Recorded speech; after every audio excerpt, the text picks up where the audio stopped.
ቅድም እንዳስተዋወቅናችሁ ዛሬ ባለፈው ሳምንት የጀመርነውን ሁለተኛውን ክፍል ስለ ሰንበት የምናጠናውን ሁለተኛውን ክፍል የምንቀጥል ይሆናል።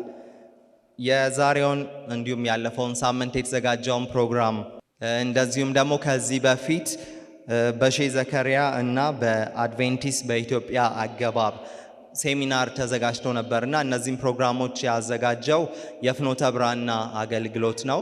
የፍኖተ ብርሃንና አገልግሎት ለማታውቁ እንደዚህ አይነት ሴሚናሮችን በማዘጋጀት ሁላችንም የበለጠ የእግዚአብሔርን ቃል እንድናጠና እንድንቆፍር የበለጠ ጊዜ ወስደን እንድናጠና የሚያበረታታ የሚደግፍ አገልግሎት ነው። ከዚህ በተጨማሪ ደግሞ በተለያዩ መጽሐፍት እንደዚሁም መጽሔቶችን በማሳተም ወንጌልን ለሌሎች በማሰራጨት በህትመት ስራ ላይ የተሰማራ ነው። ከዚህ በተጨማሪ በማረሚያ ቤት አገልግሎት የሙሉ ሰንበት ፕሮግራም እንዲካሄድ የመጽሐፍ ቅዱስ ጥናት በቋሚነት ፓስተር በመቅጠር አገልግሎቱ እንዲካሄድ በማድረግ ላይ ይገኛልና እስካሁን ወደ 60 የሚጠጉ እስረኞች በዚህ አገልግሎት ተጠምቀው ወደ እግዚአብሔር ቤት መቀላቀል ችሏል።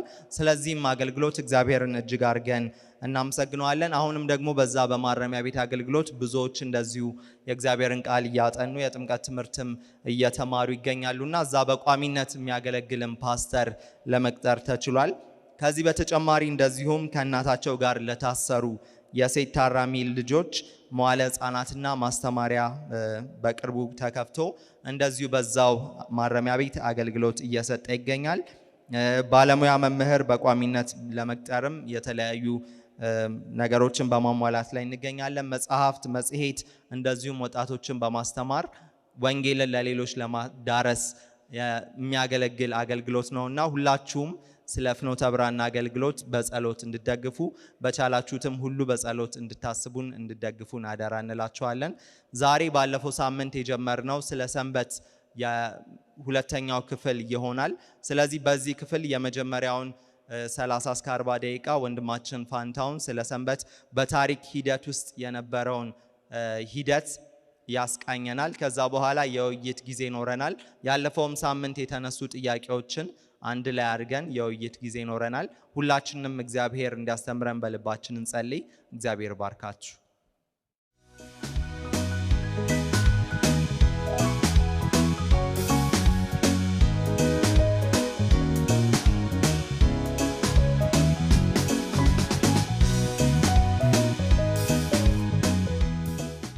ሁላችሁም እንኳን ደህና መጣችሁ። እግዚአብሔርን እናመሰግናለን። ቀንም እዚህ ነበርን፣ ከእግዚአብሔር በረከትን ስንቀበል ነበር። አሁን ደግሞ እግዚአብሔር ረድቶን ሁላችንም መተናል። ባለፈው ሳምንት የጀመርነውን ጥናት እንቀጥላለን። የባለፈው ሳምንት ትምህርታችን ኢየሱስ ክርስቶስ በነበረበት ዘመን በአዲስ ኪዳን እንደምንመለከተው በሰንበት ዙሪያ ኢየሱስና ፈሪሳውያን ይነጋገሩ፣ አንዳንዴ ጨቃጨቁ ነበረ። በተለይ በፈሪሳውያን በኩል ስናየው ኢየሱስ ክርስቶስን በሰንበት ቀን ለምንድነው የምትፈውስ እያሉ ይሉት ነበር። ደቀ መዛሙርቱንም እንደዚሁ ለምን በሰንበት ቀን እሸት ቀጥፋችሁ በላችሁ ይሏቸው ነበር። እነዚህ ሁሉ ውዝግቦች፣ እነዚህ ሁሉ ንግግሮች እንዲከሰቱ ምክንያት የሆኑ ነገሮች ምንድናቸው የሚለውን ነገር ነው ሰፋ አድርገን ከዘፍጥረት ጀምረን ብንመጣም በዋናነት የኢየሱስን ዘመን ለማስተዋል የኢየሱስን የነበረበትን ታሪካዊ አውድ ለመመልከት ነው ስንሞክር የነበረው። ጥሩ ትምህርት እንዳገኘን ተስፋ አደርጋለሁ። ዛሬ ደግሞ ቤተክርስቲያንና ሰንበት በታሪክ የሚለውን ሁለተኛውን ክፍል እንመለከታለን። እዚህ ላይ የጥናቱ አስፈላጊነት የሚለው ቦታ ላይ ሁለት ነገሮችን ጠቅሻለሁ። የመጀመሪያው ነገሮች የሆኑበትን ወይም የተደረጉበትን አውድ መረዳት ነገሮችን የበለጠ እንድናስተውል ይረዳናል የሚል ነው። እንዳልኳችሁ ረጅም ዘመን ወደ 2000 ከዛም በላይ እንዲያውም የብሉይ ኪዳን መጻሕፍት ከተጻፉ 2500 እስከ 3000 የሚሆን እድሜ አስቆጥረዋል። በእኛና በዛ ዘመን መካከል የታሪክ የቋንቋ፣ የባህል፣ የዘመን፣ የስነ ልቦና፣ የማህበራዊ አኗኗር፣ የአኗኗር ዘይቤ ብዙ ልዩነቶች አሉ። እነዚህን ሁሉ ተሻግረን ወደ ኋላ ተመልሰን በወቅቱ የነበሩ ታሪካዊ ማጣቀሻዎችን ስናጠና የበለጠ መጽሐፍ ቅዱሳችንን እንድናስተውል ይረዳናል። እንዲያውም አንድ አባባል አለ፣ ማን ይናገር የነበረ ማን ያርዳ የቀበረ ይባላል። የነበረ በቦታው ላይ የነበረ ሰው ነው የሚናገረው ስለ አንድ ነገር በትክክል ሊናገር የሚችል። ለኛ ደግሞ ስለምናስባቸው ነገሮች ወይም በወቅቱ ስለነበሩ ነገሮች ለመረዳት ማን ይናገር ወይም ማን ያርዳ ወይም ማን ይናገር ከተባለ በወቅቱ የነበሩ ጽሁፎች፣ በወቅቱ የነበሩ ተጽፈው ተሰንደው የተቀመጡ ነገሮች ናቸውና ወደዛ የምንመለስ የበለጠ አውዱን ለመረዳት ነው። መጽሐፍ ቅዱስን እንድናስተውል ደግሞ ይሄ ይረዳናል። ሁለተኛው የዘመን መንፈስ ይባላል። አንድ ነገር ሁሉም ዘመን የዘመን መንፈስ አለው። የዘመን መንፈስ ማለት ያ ዘመን በተከሰተበት ጊዜ በጣም በቃ ይሄ እዚህም የምትሰሙት እዛም የምትሰሙት እዚህም ስትሄዱ ሰዎች ቆመው የሚያወሩት ጸሐፊዎች ሲጽፉ አሁንም የሚጠቅሱት በየደረሳችሁበት ቦታ ሰው ተሰብስቦም ይሁን ሁለት ሰውም ብቻም ቢሆን ገዢ መንፈስ አለ በወቅቱ። ለምሳሌ በአዲስ ኪዳን ዘመን የመጀመሪያይቱ ቤተክርስቲያን ቴዎሎጂዋን፣ ትምህርቷን፣ አገልግሎቷን ታደርግ በነበረበት ዘመን የነበሩ ትልልቅ አስተሳሰቦች ይኖራሉ። እነሱን አስተሳሰቦች መመልከት የበለጠ ምንን እንድንረዳ ይረዳናል። መጽሐፍ ቅዱሳችን ላይ ያሉትን ሐሳቦች ለካ ጳውሎስ እንዲህ የሚለው እንደዚህ ስለሆነ ነው፣ ለካ ዮሐንስ እንደዚህ ብሎ የሚናገረው ከዚህ የተነሳ ነው ብለን እንድንል ይረዳናል። በቃ ጥናቱ ሌላ ምንም አይደለም። ወደዛ ቦታ በቻልነው መጠን ተመልሰን በወቅቱ የተጻፈው ጽሑፍ በወቅቱ ለነበሩ ሰዎች የሚሰጠውን ስሜት የሚሰጠውን ትርጉም እኛም ያንን ነገር እንድናገኝ ማስቻል ነው ዋናው ነገር ማለት ነው። ይህንን ካልኩ በኋላ ሐዋርያትና ሰንበት ስንል የሐዋርያት ሥራ ሐዋርያት በየደረሱበት በሰንበት ያርፉና ወደ ጸሎት ቤት ይሄዱ ወንጌልንም ይሰብኩ እንደነበር ታሪኩ መዝግቦልናል። የሐዋርያት ሥራ ላይ ስትመለከቱ ምዕራፍ 13 ቁጥር 14 ላይ፣ እዛው ምዕራፍ 42 እና 44 ላይ፣ ምዕራፍ 15 21 ላይ፣ 16 13 17 2 ላይ ሐዋርያት ከኢየሩሳሌምና ከአካባቢው ወጥተው ርቀው በሄዱባቸው ዲያስፖራው በሚኖርበት አካባቢ ወይም ግሪክኛ ተናጋሪ በሆነው ዓለም ሲመላለሱ በሰንበት ቀን ህዝቡን እየሰበሰቡ ወደ ምኩራብ እየሄዱ እንዲያው አንዳንዴም ወደ ወንዝም ጭምር እየሄዱ ህዝቡን ያገለግሉ ወንጌልን ይሰብኩ እንደነበረና ለነሱ ሰንበት የሚለው ነገር ለጥያቄ የሚቀርብ ወይም የውይይት ርዕስም አልነበረም ከናካቴው በወቅቱ። ጳውሎስና ሰንበት የሚለውን እንግዲህ በዚህ ዘመን በዋናነት ሰንበት ተሽሯል ወይም ሰንበት ከቅዳሜ ወደ እሁድ ተቀይሯል ለማለት ብዙ ጊዜ ጥቅም ላይ የሚውሉት ጳውሎስ የተናገራቸው አንዳንድ ንግግሮች የጻፋቸው አንዳንድ ጽሑፎች ናቸው። እስኪ እነሱ ምን ይላሉ የሚለውን ነገር እንመልከት። የጳውሎስ ነገረ መለኮት ማዕከል የክርስቶስ መስቀል ነው። ይሄ የጳውሎስ መልእክቶችን ሁሉ በምናጠናበት ጊዜ በቋሚነት የምንመለከተው ወጥ የሆነ ነገር ነው። ተልእኮም የሐዋርያው ተልእኮ በኢየሱስ ክርስቶስ የመስቀል መስዋዕትነት ዓለም ሁሉ የመዳን ዕድል እንዳገኘ ለአሕዛብ የምስራቹን መንገር ነው። ከዚህ የተነሳ ሐዋርያው ጳውሎስ በጽሑፎቹ በብዛት የሚያናግራቸው ሰዎች የሚመክራቸው ሰዎች ክርስቲያን ከመሆናቸው በፊት አረማዊ የነበሩ እግዚአብሔርን የማያውቁ ጣዖት አምላኪዎች፣ ተፈጥሮን አምላኪዎች የነበሩ ሰዎች ናቸው። የሱ የአገልግሎት ትኩረት አሕዛብን በክርስቶስ ወንጌል መድረስ ነበረ። ሆኖም ሰንበት በጳውሎስ ጽሑፎች ከጥቂት አጋጣሚዎች ውጪ አልተጠቀሰም። አዲስ ኪዳን ላይ ባለፈው ስንነጋገር ከ55 ጊዜ በላይ በአዲስ ኪዳን ሳይሆን በአራቱ ወንጌሎች ኢየሱስ ክርስቶስ አገልግሎቱን ባደረገበት ጊዜ ከ55 በላይ ጊዜ ተጠቅሷል ብለናል። ከዛ መካከል 38ቱ እንዲያውም ኢየሱስ ከፈሪሳውያን ጋር ሲነጋገር ለምን ይህን ታደርጋለህ አታደርግም እየተባባሉ በነበረበት አውድን የተጠቀሰ ብለናል። የጳውሎስ መልእክቶችን በምትመለከቱበት ጊዜ ግን ከዕብራውያን ውጪ ሰንበት የሚለው አንዴ ቆላስይስ ምዕራፍ 2:16 ላይ ብቻ ነው የተጠቀሰው እና ተደጋግሞ እዚህም እዛም የሰንበት ውይይት ጥቅም ላይ ውሎ አንመለከተውም በሐዋርያው ጳውሎስ ጽሑፎች ላይ ማለት ነው። ሰንበትን የጠቀሰበት ጥቂት አጋጣሚዎች አሉ። የነሱን ጥቂት አጋጣሚዎች የሰንበት አጠቃቀም ምንድን አይነት ይዘት አለው የሚለው ለመረዳት ሰንበት በተጠቀሰበት ቦታ ሐዋርያው ስለ ሰንበት ምን እያለ ነው የሚለውን ጥያቄ ለመመለስ አንድን መሰረታዊ ጉዳይ መመርመር ያስፈልጋል። እንግዲህ በአራቱ ወንጌሎች የተጻፉት ማቴዎስ፣ ማርቆስ፣ ሉቃስና ዮሐንስ የተጻፉት ለጠቅላላው አንባቢ ስለ ኢየሱስ ክርስቶስ በተስፋው መሰረት ወርዶ ከሰማይ ሰማያት ወርዶ ከድንግል ማርያም ተወልዶ ሕይወቱን ለብዙዎች ቤዛ አድርጎ ሰውቶ የሰው ልጅ እንዴት እንዳዳነው ለመረዳት የሚፈልግ ሰው ሁሉ እንዲያነበው ነው የተጻፈ ይሄ የወንጌል ጽሑፎች የተጻፉት። የጳውሎስን ደብዳቤዎች በምትመለከቷቸው ጊዜ ግን ደብዳቤ ናቸው። ደብዳቤ ማለት ስፔሲፊክ ለሆነ አንድ አጋጣሚ ጳውሎስ አገልግሎ ከተመለሰ በኋላ የተከሰተ ችግር ሊሆን ይችላል፣ ወይም ለሆነ አንድ ሌላ ጉዳይ ያንን አስመልክቶ እናንተ የሮሜ ሰዎች ወይም እናንተ የገላትያ ሰዎች ወይም እናንተ የቆሎሳይስ ሰዎች ብሎ ለነዛ ሰዎች ስፔሲፊክ ነው የሚናገረው። ስለዚህ ጳውሎስን ለመረዳት ሁኔታውን ወይም እሱ በደብዳቤው አድሬስ እያደረገው ያለውን ነገር መረዳት አስፈላጊ ነው። በዚህ ይህንን ስንል በደብዳቤዎቹ የሚሞግታቸው ሰዎች እነማን ነበሩ የሚለውን ነገር መመለስ አለብን። ቆላስይስ ምዕራፍ 2:16 ላይ እንዲህ ይላል፣ እንግዲህ በመብል ወይም በመጠጥ ወይም ስለ በዓል ወይም ስለ ወር መባቻ ወይም ስለ ሰንበት ማንም አይፍረድባችሁ ይላል።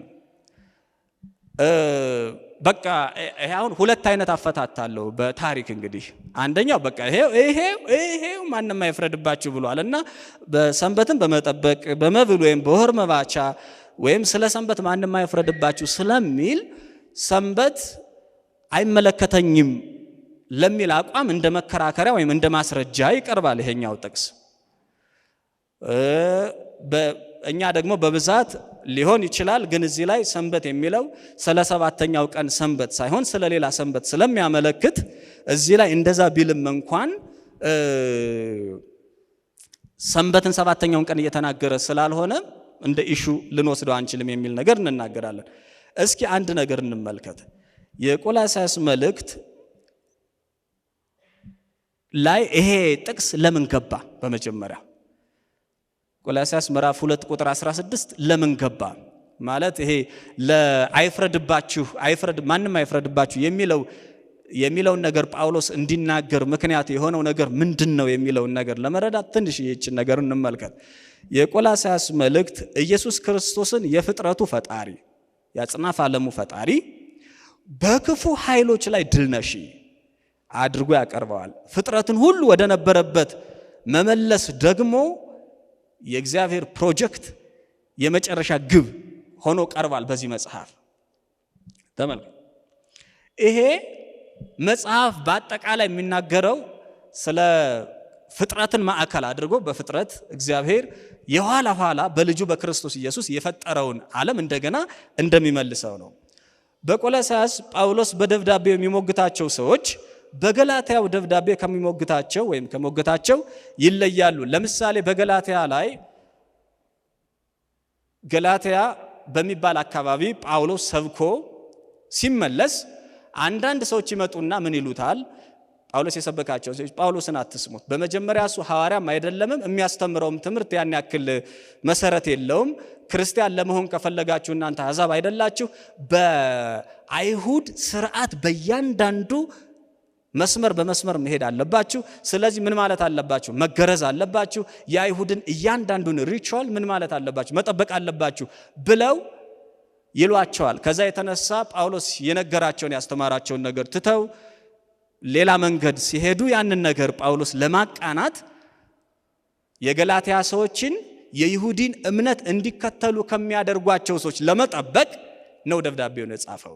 ከዛ የተነሳ ስለመገረዝ ሕግን ጠብቄ እድናለሁ ብሎ ማሰብ ስህተት እንደሆነ ብገረዝ ወደ እግዚአብሔር ጉባኤ ለመቀላቀል እድል አገኛለሁ ብሎ ማለትም ስህተት እንደሆነ የተናገረበት ደብዳቤ ነው የገላትያው። እዚህ ላይ ግን በገላትያ አሕዛብ ክርስቲያን ሲሆኑ መጀመሪያ ይሁዲ ሆነው ወይም የአይሁድ እምነት የሚጠብቀውን ነገር ሁሉ መተግበር አለባቸው ባይ አንዳንድ አይሁዶች ነበሩ። እዛ ላይ በኢየሩሳሌም ጉባኤ መልስ ተሰጥቶታል። ሐዋርያት ሥራ ምዕራፍ 15 ስናይ የቆሎሳያሶቹ ግን ጳውሎስ የይሁዲን እምነት ተከተሉ ብለው ከሚሉ ጽንፈኛ የአይሁድ አንዳንድ ቡድኖች ወይም አንዳንድ ግለሰቦች ሳይሆን እያስጠነቀቃቸው ያለ ከዓለማዊ ፍልስፍናና ከከንቱ ትምህርት ተጠበቁ ነው የሚላቸው። እንደ ክርስቶስ ትምህርት ሳይሆን እንደ ሰው ወግና እንደ ዓለማዊ እንደ መጀመሪያ ትምህርት ባለ በፍልስፍና በከንቱ መታለል ማንም እንዳይማርካችሁ ተጠበቁ ይላል። ይሄ ልክ እንደ ማዕቀፍ ነው። እንደ ማዕቀፍ ማለት ጳውሎስ እዚህ ቦታ ላይ የቆሎሳያስን ሰዎች ተጠበቁ የሚላቸው ከነዚህ በከንቱ ፍልስፍና ይዘዋቸው ሊሄዱ ከሚሞክሩ ሰዎች ነው። በገላትያ ተደጋግሞ የተጠቀሰው የሕግ ሥራ በቆሎሳያስ የለም። የግዝረት ጉዳይም አልተነሳም። እዚህ ላይ የቆሎሳያስ ሰዎችን የሚሟገቷቸው ወይም ጳውሎስ ካስተማረው ትምህርት እንዲያፈነግጡ እያደረጓቸው ያሉ አይሁዶች አይደሉም ማለት ነው። የቆሎሳያሱ ፍልስፍና ምንድነው? የጳውሎስ ተቃዋሚዎችስ እነማን ናቸው? እንግዲህ እዚህ ላይ የተለያየ አይነት ሰዎች እነዚህ ፈላስፎች ሊሆኑ ይችላሉ የሚሏቸው አሉ።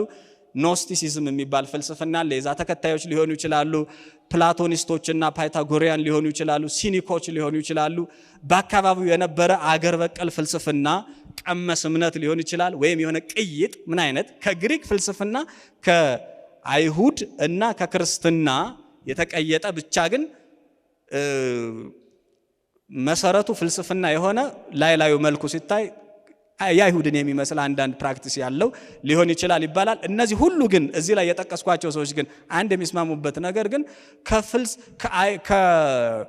የቆሎሳያስን ሰዎች ያስጨነቋቸው ወይም ጳውሎስ ከሚለው መንገድ እንዲያፈነግጡ ያደረጓቸው ሰዎች አይሁዶች አይደሉም። ወይም የአይሁድን ትምህርት አክረረው የሚሟገቱ ሰዎች ግን እንዳልሆኑ ራሱ ጳውሎስ እዚህ ላይ በተናገረው ነገር ላይ ተነስተን ድምዳሜ ላይ መድረስ እንችላለን። ሌላው በቁጥር 16 የተዘረዘሩትን ነገሮች በማድረጋችሁ ወይም እያደረጋችሁ ስለሆነ ማንም አይፍረድባችሁ ነው እያላቸው ያለ ወይስ ካላደረጋችሁ ብሎ ማንም አይፍረድባችሁ ነው እያላቸው ያለ ነው ጥያቄው።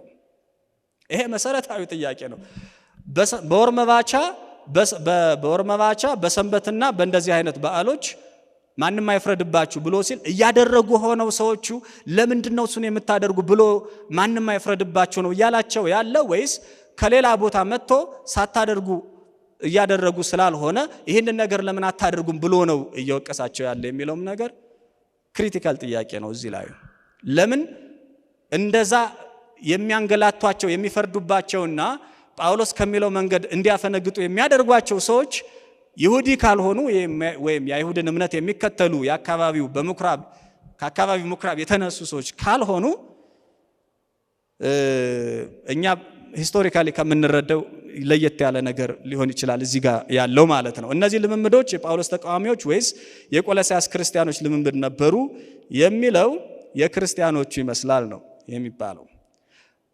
ህዝቡ ሰንበትን ጠባቂ ነበር የሚሉ በደንብ ስናጠናው ህዝቡ ሰንበትን እየጠበቀ ወይም እነዚህን ሪቹዋልስ እያደረገ ይህንን ለምን ታደርጋላችሁ ወደ ፍልስፍና ወይም ይሄ ወዳልናቸው ይሄ ወደ ከንቱ ዓለማዊ ፍልስፍና ሊመልሳቸው ህዝቡ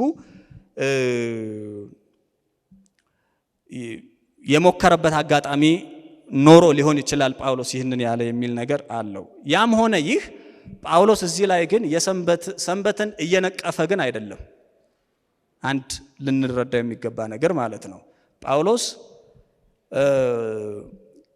እየተከላከለ ነው ያለው እነዚህን ሰዎች ወይም ትምህርቱን እያስጠበቀ እያጸና ነው ያለው።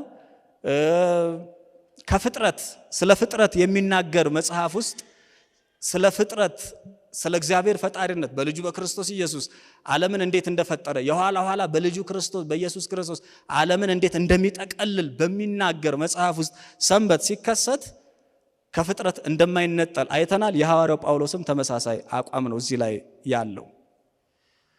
ይህንን ነው የምንለው በዚህ ላይ ከዛ ደግሞ በዕብራውያን ምዕራፍ 4 ላይ የተጠቀሰውን ሰንበት እንመለከታለን። የዕብራውያን መልእክት ዋና መሪ ሐሳብ ታማኝነት ወይም ጽናት ነው። ሐዋርያው ጳውሎስ እንግዲህ መጽሐፉ ማን የጻፈው ያንን የዕብራውያንን መጽሐፍ የሚል ክርክር አለ። ግን ሐዋርያው ጳውሎስ ጻፈው የሚለውን ነገር ይዘን እንሂድኛም። ሐዋርያው ጳውሎስ በዚህ በዕብራውያን መጽሐፍ ወይም የዕብራውያን ጸሐፊ በሚናገረው በዚህ በሚጽፍበት ጊዜ በመጽሐፉ ኢየሱስ ክርስቶስን ከብዙ የብሉይ ኪዳን ሰዎች ጋር ያነጻጽራል። መጀመሪያ ከመላእክት ጋር ከነሱም እንደሚልቅ ከካህናቱ ከመልከ ጼዴቅም ብንለው ከሌዊ ከሙሴ ከአሮን ከሁሉም የሚበልጥ ጽኑ የሚበልጥ ሊቀ ካህን እንዳለንና እሱ ደግሞ በምድራዊ ሕይወቱ እንዴት እንደጸና ይናገራል። ይህንን ፈለግ ተከትለው ቅዱሳን የብሉይ ኪዳን ሰዎች እንዴት እንደጸኑ ይናገራል። እግዚአብሔር በዛ ሁሉ ግን ለሁሉም እንዴት እንደታመነና ታማኝ እንደሆነላቸው ለእስራኤልም ሕዝብ ለፍጥረቱም ይናገራል። ይህንን ካለ በኋላ የእስራኤል ልጆች ምንም እንኳን እግዚአብሔር ቢመራቸው በሙሴም በኢያሱም ቢመሩ ከነዓንንም እንኳን ቢወርሱ እግዚአብሔር ወደ አሰበላቸው ረፍት ግን ምን አላሉም አልገቡም ይላል። ያልገቡበትንም ምክንያት ሲናገር ከምናቸው የተነሳ ይላል ካለማመናቸው የተነሳ ይላል። ስለዚህ እግዚአብሔር ቁጥር 9 ላይ ስለዚህ ለእግዚአብሔር ሕዝብ የሰንበት ረፍት ምን ብሎለታል ይላል ቀርቶለታል ይላል። ቀርቶለታል የሚለው ለኛ ለኢትዮጵያውያን ወይም ምናልባት አማርኛ ተናጋሪ ለሆነ ሰው ብቻ የሚያመጣው አንድ ኮንፊውዥን አለ። የሰንበት ረፍት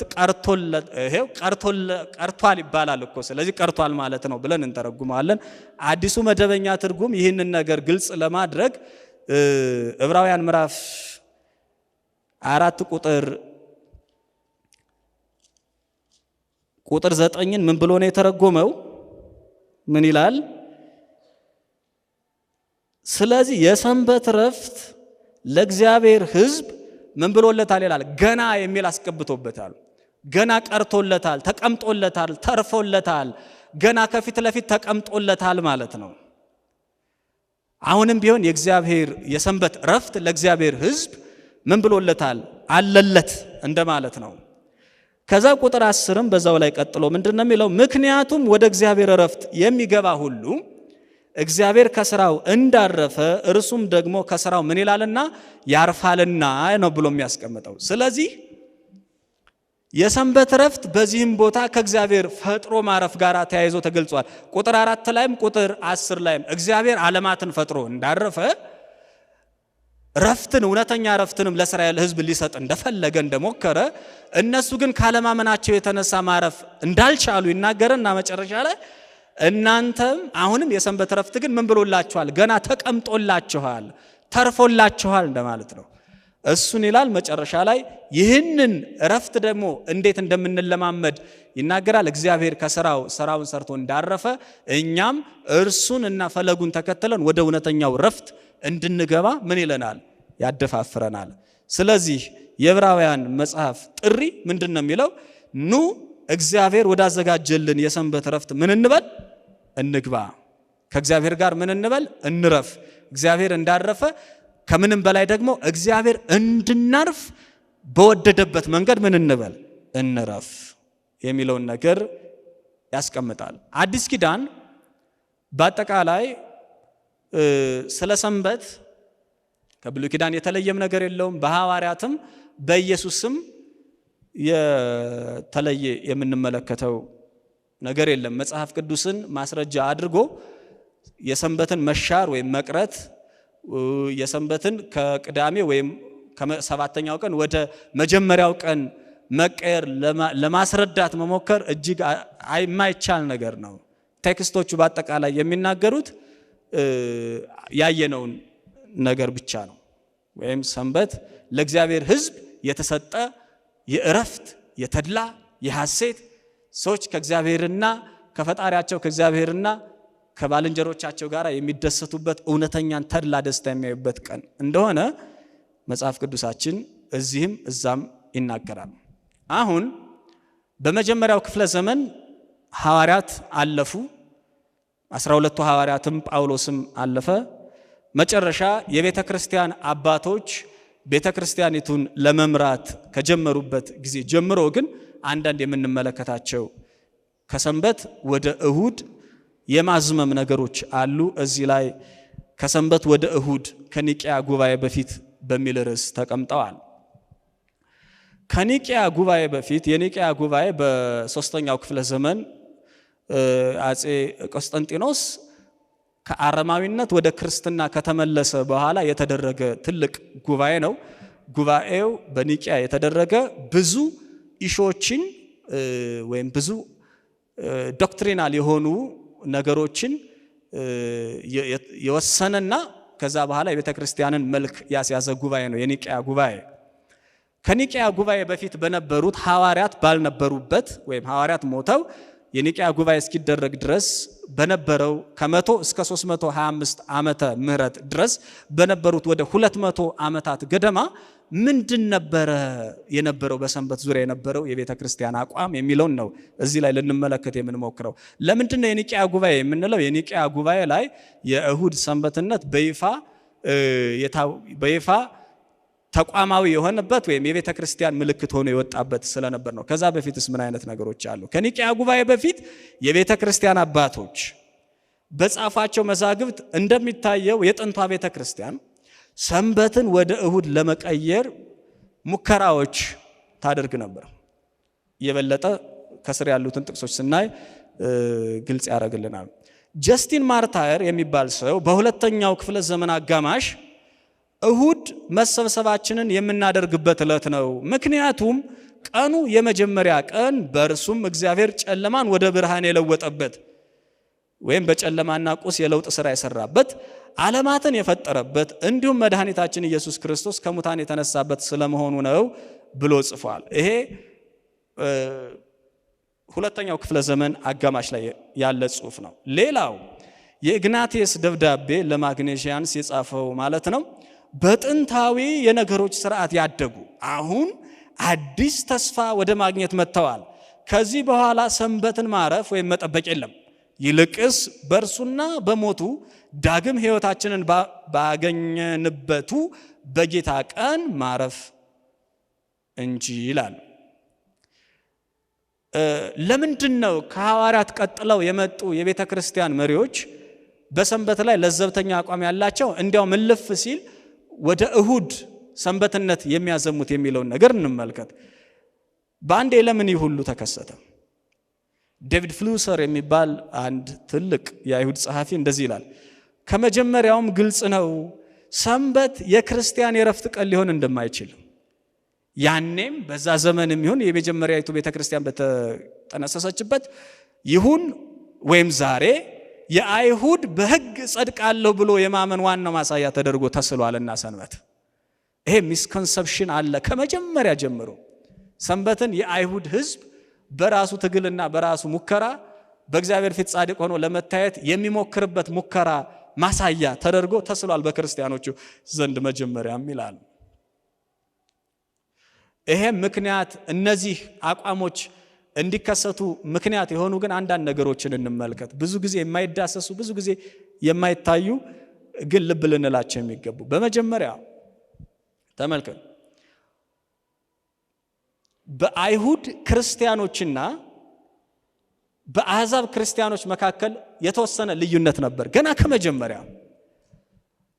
ያ ማለት ምንድነው? እነ ጳውሎስ አስተምረዋቸው ከአሕዛብ ከጣዖት አምልኮ ፀሐይን ከሚያመልኩበት ተፈጥሮን ከሚያመልኩበት የተመለሱ ሰዎችና እግዚአብሔርን ሲያመልክ ከነበረው ከይሁዲ እምነት የመጡ ሰዎች አንድ ቤተ ክርስቲያን ላይ ሲገቡ በብዙ ነገር መለያየት ይገጥማቸው ነበር። ይዘውት ከመጡት ባክግራውንድ ወይም የኋላ ታሪካቸው የኋላ ልምምዳቸው የተነሳ እነዚህን ነገሮች ያመጧቸው ነገሮች ምንድናቸው? የመጀመሪያው የኢየሩሳሌም ጥፋት ነው። ኢየሩሳሌም በ66 ዓመተ ምህረት ከ66 እስከ 70 በነበረው ጊዜ ስትጠፋ ከኢየሩሳሌም ጥፋት የተረፈ የአይሁድ የእምነት ቡድኖች የተረፉት ፈሪሳውያንና ክርስቲያኖች ብቻ ነበሩ በወቅቱ። እንግዲህ እስከ ኢየሩሳሌም መጥፋት ድረስ ክርስትና እንደ አይሁድ ነው የሚታየው። ከአይሁድ እምነት ውስጥ ያለ አንድ ቅርንጫፍ ተደርጎ ነበር የሚሳለው። ፈሪሳውያንና ክርስቲያን ብቻ ነው የክርስትና ተከታዮች ብቻ ነው የተረፉ። ያኔ ሰዱቃውያን የሉም። ቤተ መቅደሱ ሲጠፋ አብረው ጠፍተዋል። የቁምራን ኮሚኒቲ የምንለው በሙት ባህር አካባቢ የሚኖረውም ህዝብ ያም ተደምስሷል። በአጠቃላይ የተረፉ እነዚህ ናቸው። መትረፋቸው እንዳለ ሆኖ ግን ኢየሩሳሌም የክርስትና ማዕከል መሆኗ አበቃ። ኢየሩሳሌም ስትደመሰስ ያ ማለት ትዝ ካላችሁ ጳውሎስ ሲሰብክ ይኖርና ይመጣል ወደ ኢየሩሳሌም። ጳውሎስ ስንት የሚሽነሪ ጉዞ አለው ተብሎ ይባላል። የወንጌል ተልእኮ ወደ 3 እንቆጥራለን አይደለም? የምንቆጥረው እኮ ከየት ጀምረን ነው? ከኢየሩሳሌም ተነስቶ ይሄዳል፣ ይዞራል፣ ሲያገለግል ኖሮ ይመለሳል። ልክ ኢየሩሳሌም ሲደርስ 1 እንደገና ቆይቶ ደግሞ ከኢየሩሳሌም ቆይቶ ሲመለስ 2 እያልን ነው። ኢየሩሳሌም ነበረች ማዕከሏ የክርስትና በወቅቱ ከጥፋቱ በፊት ማለት ነው።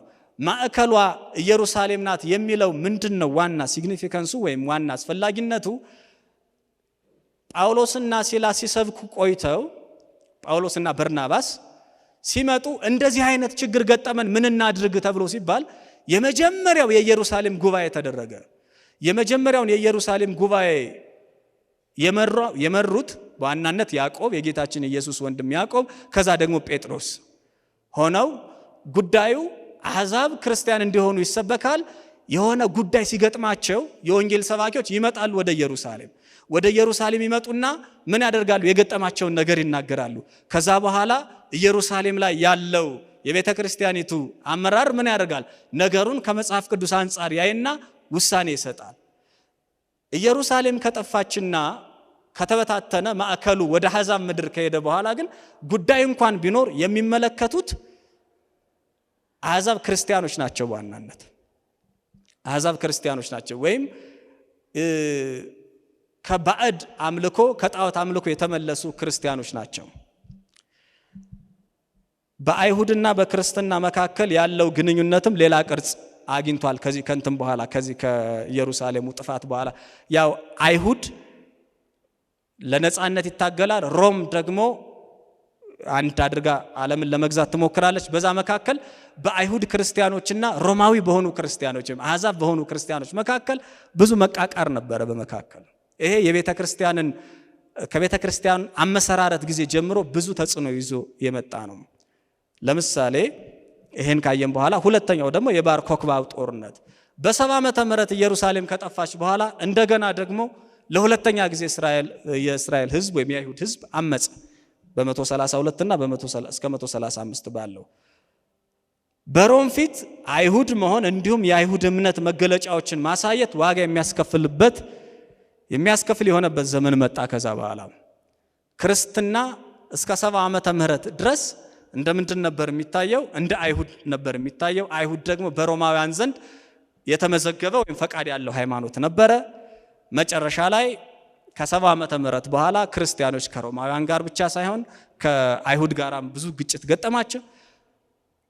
የባር ኮክባው ጦርነት ግን በቃ የለየለት ኢየሩሳሌምን ደብዛዋን ያጠፋ የአይሁድ ሕዝብ በኢየሩሳሌም እንዳይኖር ያደረገ ብዙ መስዋዕትነት ያስከፈለ ነው ይህ ጦርነት። እዚህ ላይ ደግሞ የምንጠቅሰው በኢየሩሳሌምና በሮም መካከል ወይም በሮም ክርስቲያኖችና ክርስትና በወጣበቱ የአይሁድ እምነት መካከል የነበረው ግንኙነት በሁለተኛው ክፍለ ዘመን ገደማ ሙሉ በሙሉ በሚባል ደረጃ ተቋርጦ ነበረ። ከዛ በኋላ ሮም ላይ በተለይ ሮም ዋና የኢምፓየሩ መቀመጫ በነበረችው ሮም ላይ የነበሩ ክርስቲያኖች የሮማን አስተሳሰብ ይወርሱ ነበር፣ ያንን ይከተሉ ነበር። ለአይሁድ ያለው ጥላቻ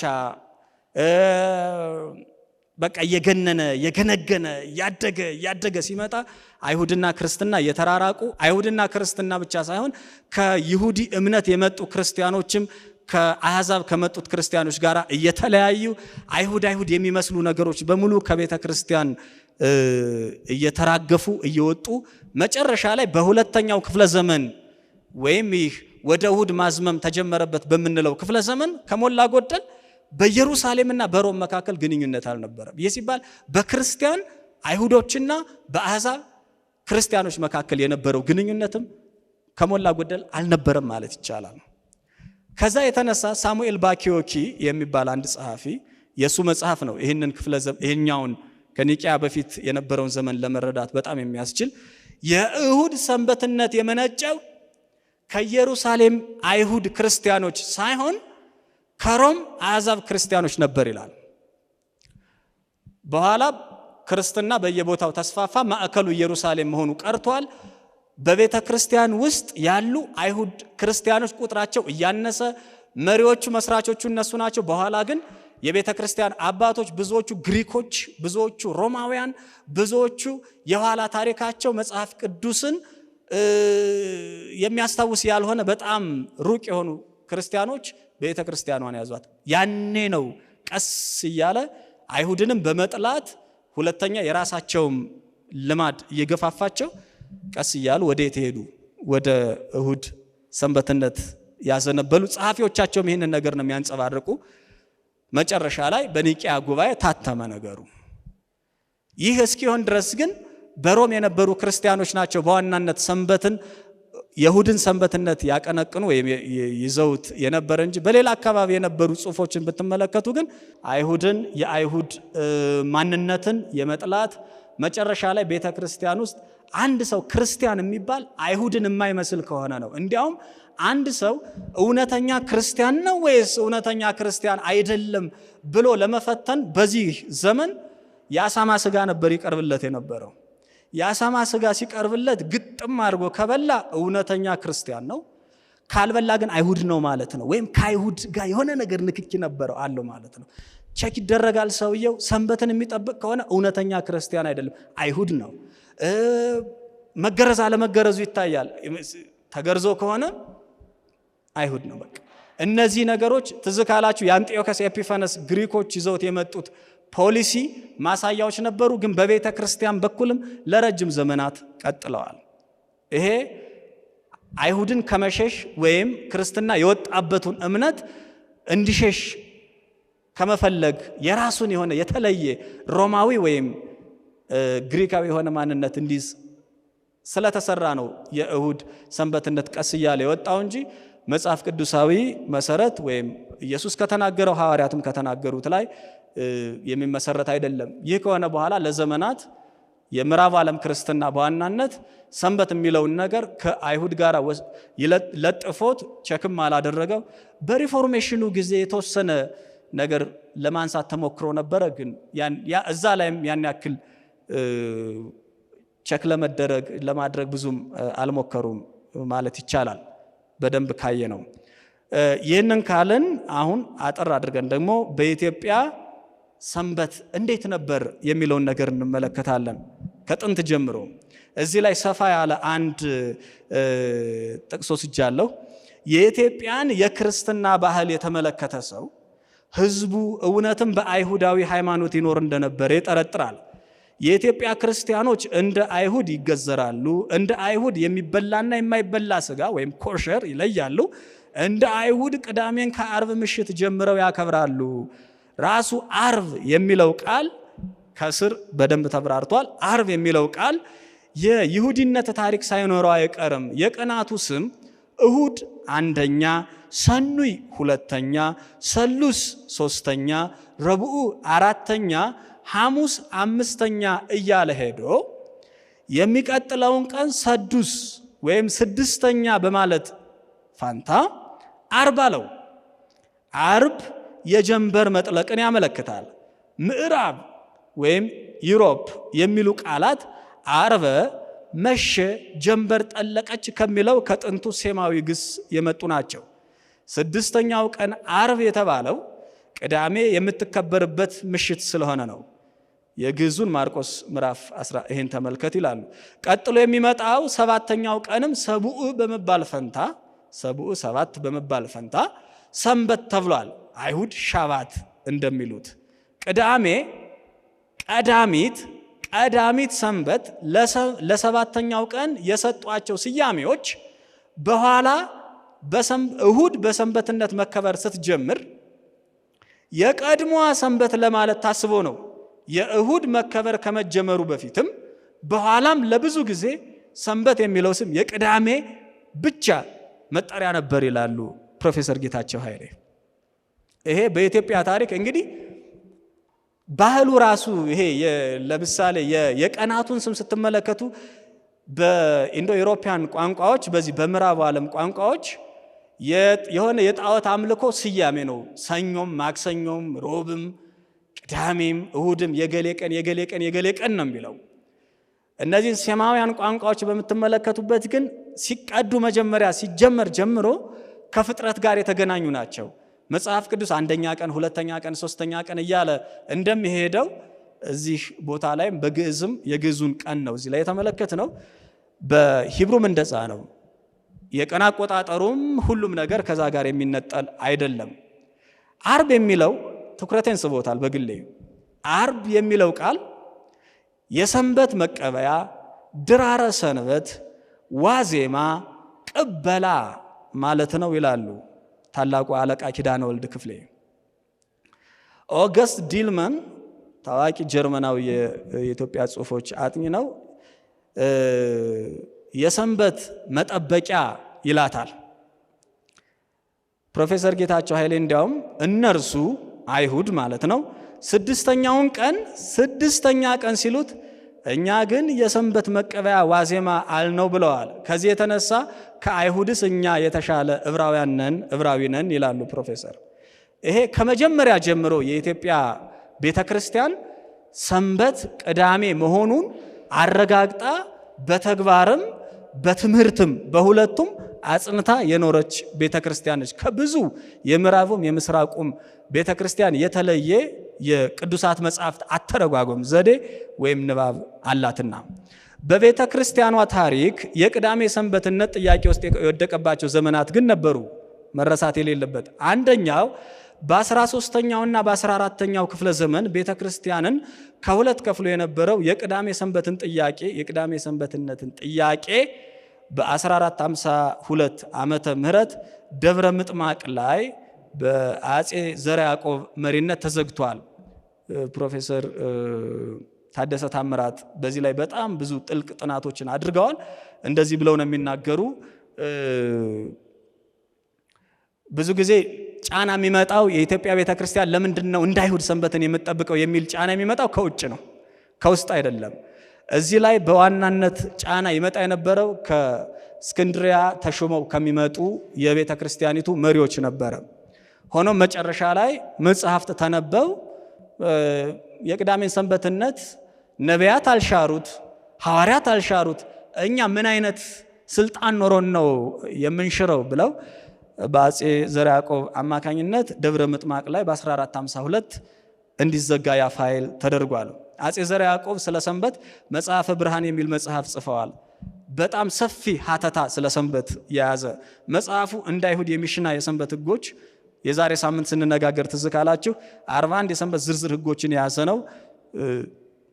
ማጥናት እንችላለን። በጣም ያስደንቃል። እዚህ ላይ ያለው ዝርዝር ሕግ ማለት ነው። እንደዚህ ተደርጓል። በኋላ ጀዚዩቶች ደግሞ መጡ። ጀዚዩቶች አህመድ ግራኝ በቱርኮች እገዛ የወቅቱን የኢትዮጵያ መንግስት ሲወጋ የክርስቲያን መንግስታትን እገዛ ፈልጎ የኢትዮጵያ መንግስት ወደ አውሮፓ መልእክት ይልካል። ከዛ በወቅቱ ሀያል የነበሩት ፖርቹጋሎች ነበሩ፣ መጡ። በጋራ አህመድ ግራኝን ድል አደረጉ። ሆኖም ወዲያውን ግጭት ተከሰተ። ጥያቄው ረድተናችኋል፣ እንደናንተው ደማችንን ገብረናል፣ አፍስሰናል። ስለዚህ እናንተም እምነታችሁን ትታችሁ ካቶሊክ ሁኑ የሚል ነበር። በተጨማሪ ቤተክርስቲያኗ ለምን እንዳይሁድ በሰንበት ወይም በቅዳሜ ታርፋላችሁ? ወንድ ልጆቻችሁንስ ለምን ትገዝራላችሁ? አሳማ ስለምን አትበሉም? የሚል ክስ ቀረበ።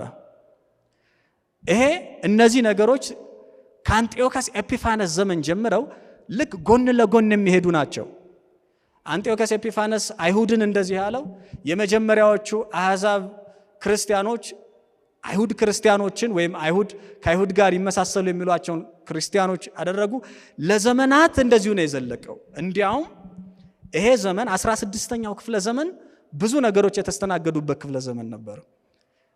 የአውሮፓ አህጉር በፕሮቴስታንት ሪፎርሜሽን እንደዚህ እየተናጠ የነበረበት ዘመን ስለነበር የላቲኗ ቤተክርስቲያን ያላትን ልዕልና ለማስጠበቅ ክርስቲያን ያልሆኑትን በዋናነት ከስፔን ከኢቤሪያን ፔንዙላ ከሚባለው ከስፔን ከፖርቹጋል እንዲወጡ የተደረገበት ጊዜ ነውና ያኔ ኢትዮጵያ መተው ይህ ጥያቄ